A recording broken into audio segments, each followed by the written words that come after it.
Image, এই সরকারের image এবং আমরা যারা এই সরকার ক্ষমতায় আনবার জন্য জীবনের ঝুঁকি নিয়েছি তাদের সবার জন্য কিন্তু এটি আসলেই খুব হতাশাব্যঞ্জক একটি বিষয়। ধরে ডিপ রুটের সেই জায়গা থেকে আমাদের কিন্তু সময় এসছে বেরিয়ে যাওয়ার, তা না হলে এই কাজগুলো হবে সেলফ ডিফিটিং, যেটি ইমপ্লিকেশন ফার রিচিং আন্তঃরাষ্ট্র সম্পর্ক থেকে শুরু করে অনেক কিছু এফেক্টেড হয়ে যেতে পারে। তারা সুন্দরভাবে ওই ড্রামটা বাজাতে পারবে যে দেখো আমাদের পার্শ্ববর্তী প্রতিবেশী রাষ্ট্রের সরকার প্রধান তিনি যেই ভাষা কথা বলেন সেই ভাষা ওরা বোঝে, তার মানে তারা আমাদের নাগরিক নয়।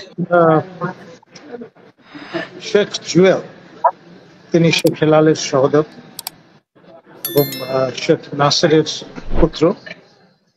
তাকে আমি ব্যক্তিগতভাবে চিনি এবং তার ছোট বোন লুনা, আমাদের লুনা ভাবি আমার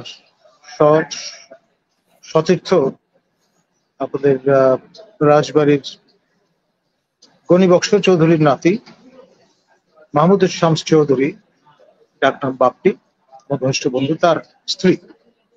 তো সেই সুবাদে আমি তাদের ব্যক্তিগতভাবে চিনি এবং তার সহধর্মিণী শম্পা ভাবি তিনি খুবই প্রভাবশালী একজন মহিলা ছিলেন। আপনার শেখ রেহানার পরেই যদি সবচেয়ে প্রভাবশালী ব্যক্তি কাউকে আপনি আইডেন্টিফাই করেন তিনি ছিলেন শম্পা। এবং বিষয়টি আপনার পুলিশ প্রশাসন বলুন, তারপরে সামরিক প্রশাসন বলুন, তারপর সিভিল প্রশাসন বলুন, সবার কাছেই বিষয়টি জানা ছিল এবং কোনো কিছু যদি আপনার করতেই হয়, ব্রেক থ্রু নিয়ে আসতে হয়, যেটা আটকে আছে বা আটকে গেছে, সেটি তাকে ধরলে সেটির সমাধান হয়ে যেত।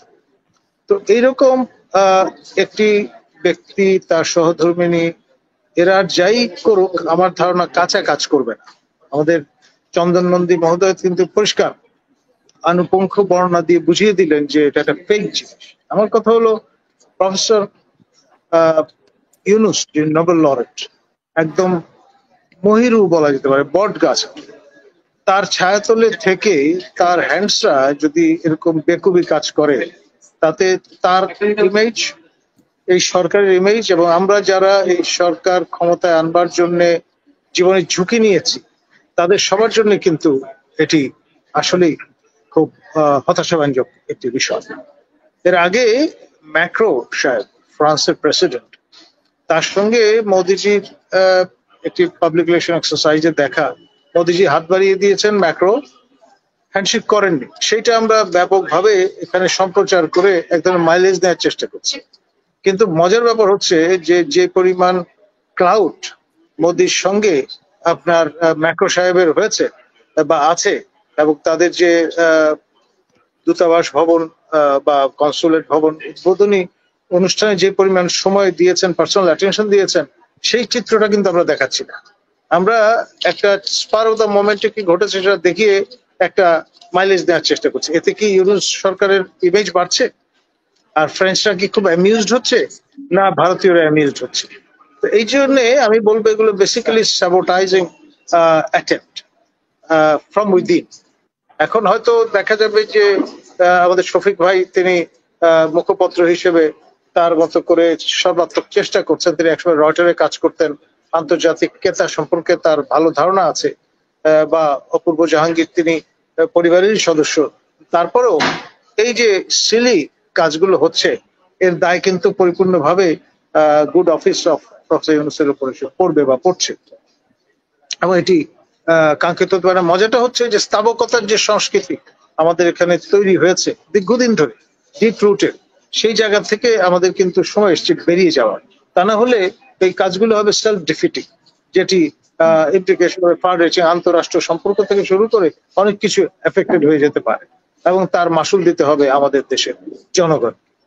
আর আমাদের অ্যান্টোনিও গুতেরেস, যিনি জাতিসংঘের মহাসচিব হিসেবে আমাদের এখানে 4 দিনের সফরে এসেছিলেন, তিনি, তার মডেলটা খুব সুন্দর। তিনি পররাষ্ট্রমন্ত্রী ছিলেন পর্তুগালে, তারপর প্রধানমন্ত্রী হয়েছেন এবং পরে সেক্রেটারি জেনারেল হয়েছেন। এখন আমাদের যে সরকার প্রধান তিনি প্রথমে তত্ত্বাবধায়ক সরকারের মন্ত্রীর মর্যাদায় উপদেষ্টা হয়েছেন, এখন প্রধানমন্ত্রীর মর্যাদায় প্রধান উপদেষ্টা হয়েছে।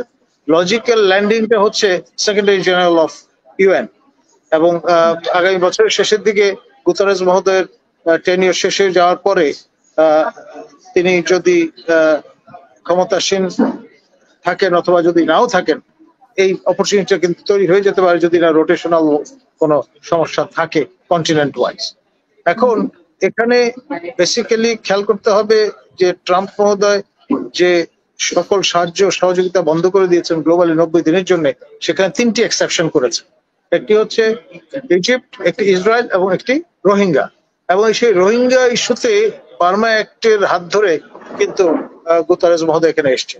খেয়াল করে দেখেন বারবার যে বিষয়টি ফোরফ্রন্টে চলে এসছে, একটি করিডোর তারা বের করতে চান, এবং যারা মিয়ানমারে আছেন বিয়ন্ড দা আপনার মিয়ানমার ফ্রন্ট লাইন, সেখানে রোহিঙ্গারা যাতে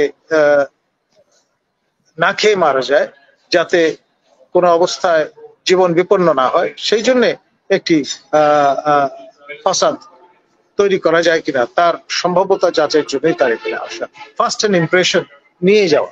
এবং আপনার এখানে পিস কোরের মতো প্রতিষ্ঠানেরও কাজ করার সুযোগ আছে। তারপরে শুধুমাত্র খাদ্য সহায়তা নয়, আপনার এখানে স্কিল ইম্পার্ট করা, স্বাবলম্বী করে তোলা, মাইক্রো ক্রেডিট, সোশ্যাল বিজনেস, নানান রকমের সুযোগ সুবিধার সন্ধান করা যেতে পারে। তো সেখানে যে বোকামিটা হয়েছে, উইথ ডিউ রেসপেক্ট, আমি আবারও বলছি, মানে আমি জনস্বার্থে কথাটা বলছি, নাথিং পার্সোনাল এবং অফেন্স হিসেবে এটা নেওয়ার কোনো কারণ নেই। সাউদার্ন চিটাগোনিয়ান ডায়ালেক্ট ইউনিক, এবং এর মধ্যে 35% শব্দ আরবি অরিজিন। সেই জন্যই আমরা প্লেন ল্যান্ডের মানুষ ওই ভাষা বুঝি না, উপভাষাটা বুঝি না। কিন্তু যেহেতু আপনার professor Yunus son of the soil, তিনি চট্টগ্রামের ভাষা অনর্গল বলতে পারেন, এবং অশ্রাব্য কোনো শব্দ ব্যবহার না করে তিনি যে টানা বক্তব্যটা রেখেছেন, এবং তা যে টার্গেট অডিয়েন্স তারা কিন্তু মন্ত্রমুগ্ধের মতো শুনেছে এবং বুঝতে পেরেছে। এবং এই যে অবস্থাটা, সেটা একদিক থেকে তার ইমেজ বুস্ট করেছে, কিন্তু জাতীয় স্বার্থের কিন্তু ক্ষতি হয়েছে। দীর্ঘদিন ধরে মিয়ানমাররা লোকজন, সরকার বলে আসছে যে এরা হলো আমাদের চিটাগং, বৃহত্তর চিটাগং অঞ্চলের লোক, ওখানে গিয়ে সেটেল করেছে, এরা এথনিক বার্মিজ না, বা এরা সান অফ দ্য সয়েল না। সেই জন্যই কিন্তু তাদের নাগরিকত্ব তারা খারিজ করে দিয়েছে। এখন তারা সুন্দরভাবে ওই ড্রামটা বাজাতে পারবে যে দেখো, আমাদের পার্শ্ববর্তী প্রতিবেশী রাষ্ট্রের সরকার প্রধান তিনি যেই ভাষা কথা বলেন সেই ভাষা ওরা বোঝে, তার মানে তারা আমাদের নাগরিক নয়। এই জিনিসটা খুব সুন্দরভাবে তারা কিন্তু মার্কেটিং করতে পারবে। এই বিষয়টাও কিন্তু আমাদের খেয়াল করা দরকার। মানে ভাবাবেগ তাড়িত হয়ে কোনো একটা কাজ আমরা করে বসলাম, এবং পরে এর আপনার দায়টা জেনারেশন আফটার জেনারেশন বহন করতে হলো জাতিকে। সেই জায়গাটা থেকে আমাদের কিন্তু সাবধান থাকতে হবে। এই যে উপদেষ্টা বিন্দু, তারা মাননীয় প্রধান উপদেষ্টার অ্যাডভাইজার, এখন তাদের তো দায়িত্ব ছিল এই বিষয়গুলো সম্পর্কে তাকে সতর্ক করা, তাকে বোঝানো, তাকে জানানো।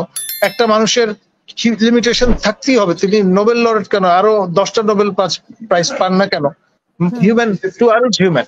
তো এই যে স্থাবকতার সংস্কৃতি, এটা উপদেষ্টা থেকে শুরু করে সকল পর্যায় পর্যন্ত বিস্তৃত, যেই কারণে সৎ পরামর্শটা দেয়া হয়ে ওঠে না।